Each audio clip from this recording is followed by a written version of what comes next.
এই জামাত যেখানে যেখানে লাগবে ওখানে ইসলাম ধ্বংস হয়ে যাবে। জামাত লাগছে আলিয়া মাদ্রাসার মধ্যে, আলিয়া। জামাত লাগছে ইত্তেহাদুল উম্মার মধ্যে, ইত্তেহাদুল উম্মাহ। জামাত লাগছে বিএনপির মধ্যে, বিএনপি।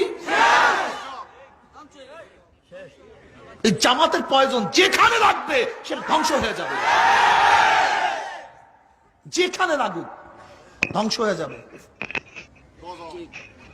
আল্লামা দারখাস্তি রহমাতুল্লাহ বলছেন, আল্লামা দারখাস্তি রহমাতুল্লাহ হাফিজুল হাদিস, যে হাফিজুল হাদিস 1 লক্ষ উপর হাদিস মুখস্থ ছিল, আব্দুল্লাহ দারখাস্তি রহমাতুল্লাহ আলাইহি, তিনি বলেছেন যদি কোন দেশ যদি কমিউনিস্টরা দখল করে নেয় সেখানেও একদিন ইসলাম আসতে পারে,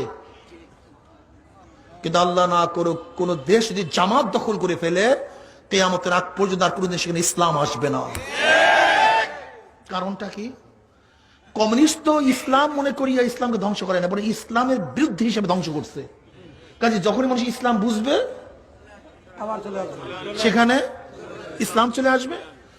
কিন্তু জামাতরা গায়ের ইসলাম কি ইসলাম মনে করিয়া করে।